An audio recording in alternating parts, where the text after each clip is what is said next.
Hello, my name's Johnny Bailey, and I play Fiero in Wicked. And I'm John M. Chu. I'm the director of Wicked. I'm Alice Brooks. My name is Paul Taswell. I'm Myron Kirstein. I'm Pablo Hellman. My name is Christopher Scott. My name's Frances Hannon. We're here together to break down one of the scenes in the film.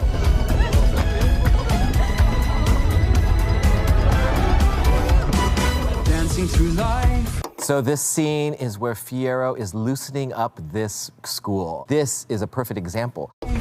Swaying and sweeping. We have the spinning wheel. It was this idea of spinning into it and landing and crashing into a new headspace. This set took up the entire stage. It is almost 180 feet long by 145 feet wide, and it went all the way up to the roof in the center, which is 45 feet high. A massively huge set. We used 495 lights to light this scene. We're watching a lot of work. I think when we were shooting this, about 350 people were on set. We knew if this worked, if Dancing Through Life works, that we had our movie.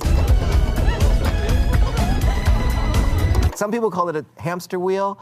I hated that name, so I was like, let's call it a tornado wheel from now on. Keep it Aussian. Yes. So the John hates it being called the hamster wheel. It's called the tornado wheel. 3 different bookshelves would be rotating with these ladders. How do we move a camera through this tornado wheel safely? It's very dangerous, actually. The amount of engineering and people that had to go into securing this. I mean, insurance alone really didn't want us to do this. I wasn't sure they were going to allow Jonathan Bailey in the tornado wheel because of safety, which makes sense because this is, he needs to carry on. We can't injure our Fiero. I remember getting the dailies for the scene and thinking, how is no one getting crushed while they're dancing through it? You know how? Because there's about 4 or 5 people that are behind that are looking at a bunch of monitors in there, and they're changing the speed so that the dancers don't get crashed. And you have to have dancers who can move that thing. You have to have engineers who can run that thing. And you don't know what kind of dancers you can do until you have the thing built. And this thing wasn't built until 2 weeks before shooting. We very early on started placing cameras in the wheel, seeing where we could attach cameras to.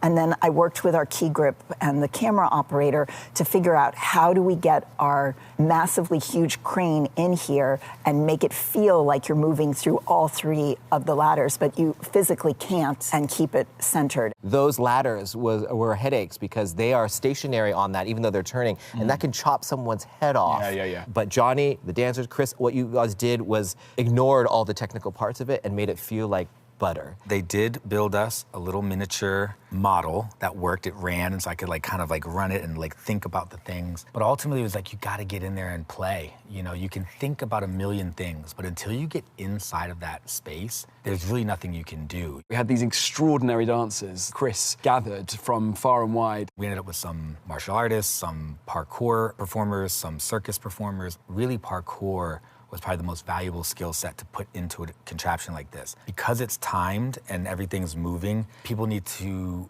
react fast, and that's what parkour does really well. They could keep up with the speed of this contraption.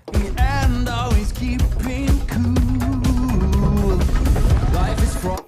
Our parkour performer, Chima, his name is Chima, and he jumps and he slides down the thing at the time. We rotate the camera. That was another thing I found very early on in the rehearsal process. I played with the contrasting the camera with the ladders going a certain way and the books going a certain way. It's like an easy illusion to pull off because of the nature of the circle. Life is fraughtless when you're thoughtless.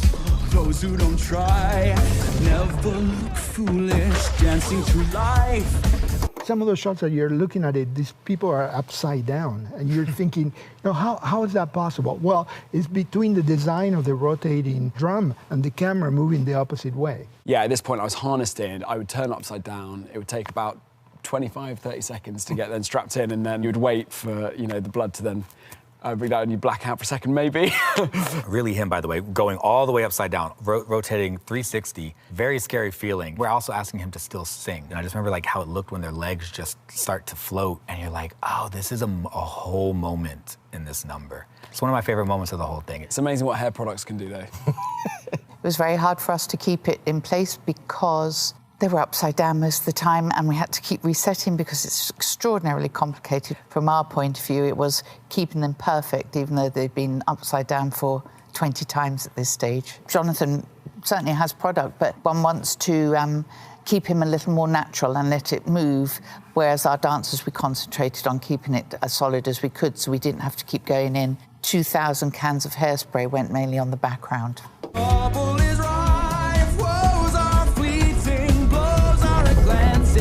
If he's singing about being carefree, you know, let go and just live life, it's like, well, what does that look like inside of this tornado wheel from his perspective? How does that translate through his body? When he drops down and he lifts up and that thing picks him up, it's like, I remember just finding that moment, you know, this feels carefree.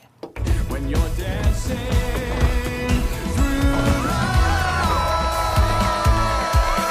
He's basically a prince. So I chose blue as his signifying color palette. Because of the choreography, we wanted to make sure that he could move as easily as possible, choosing the right fabrics that will hold up, that will tailor in the way that I want for them to tailor. The jacket is a suede jacket. We made that with corded stretch panels on either side of the jacket that opens up. It kind of stretches with him.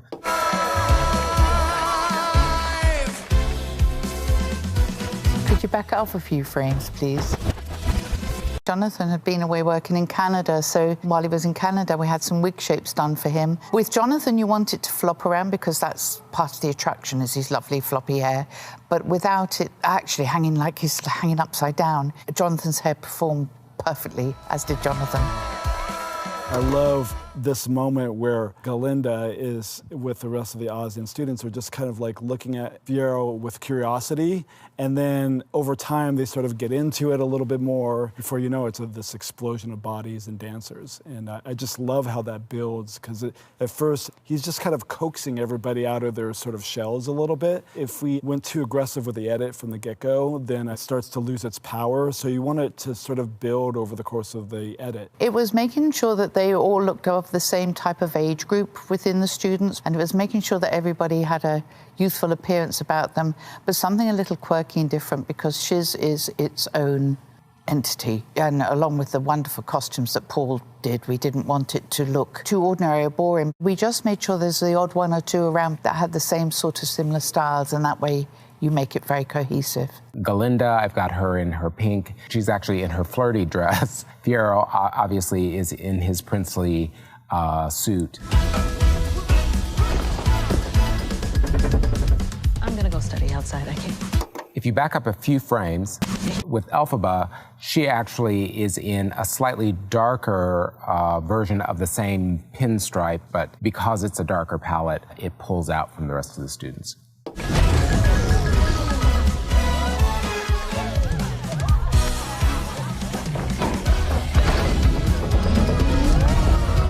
Right here, the dancer jumps on from ladder to ladder to ladder, and the camera then flips upside down. In one shot, we do not cut, and there's a whole group of dancers on the other side of the camera. Oh, yes, the flip. There's no cut here. So Alice has to light both ways. Yeah. The camera has to be able to flip back. All dancers have to do it exactly right. No one can crash into things. Yeah, that was it's a very real dangerous, shot. and That it's a would- real shot. yeah. It's pretty incredible. And a lot of people are like, you stitched that together. Like, no, that's actually the same dancer who's going through that whole tunnel. We knew we had to nail this shot, and we conceived of it on an iPhone. And an iPhone's very different than an Alexa 65 camera. We needed the camera to spin and land and then push. So we're pulling back on the crane, and then spinning and doing this big push-in. Chris came to me right before we started shooting, and he's like, just so you know, the dancer can do this 4 times safely, and then after that, he could potentially hurt himself. So we have 4 chances to get it right. That's a lot of pressure, right? And we did it, and this is the shot. There's no cut. That's our take. Let's go down to the Oyster Ballroom. We'll meet there later tonight. For dancing sequences, wearing fake hair for Jonathan and Ethan, it makes it much easier, because if you don't have fake hair and you get so hot, your own hair goes very flat. And of course, there's no time in the middle of a performance day to go away and wash it or anything. Having fake hair is a wonderful way to keep it all day long, 10 hours a day, however many times you do your sequence. Right on down to the Oyster Ballroom. Come on, follow me. Capturing Fierro from these low angles where he seems to be in command and in charge was something that we played with. We would place him on things in the library to just elevate him even higher, and we had Glinda's gaze at him. Like, how does she see him? I like that we got to shoot this through the female gaze in many ways as well, and the romantic notion of what Fierro is. You'll be happy to be dancing through life.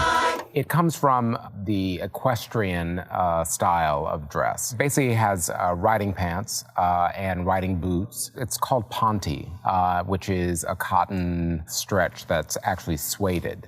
It has a little bit of texture. Just down the arm, around his collar, there's a geometric pattern that runs through much of his clothing.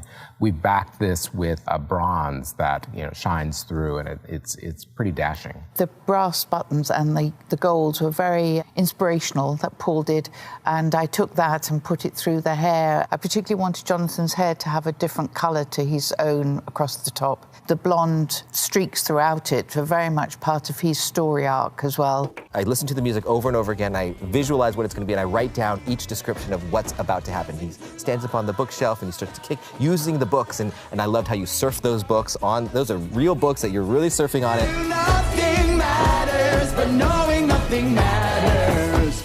It's just it was so hot in this leather, two-piece leather. I think they're velvet trousers. I had plumbing underneath. I plugged myself into an ice cold.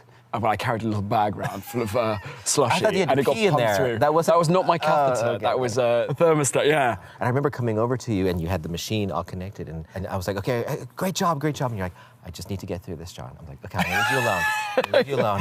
I was a mascot when I was in high school, so I know that feeling. It's just life.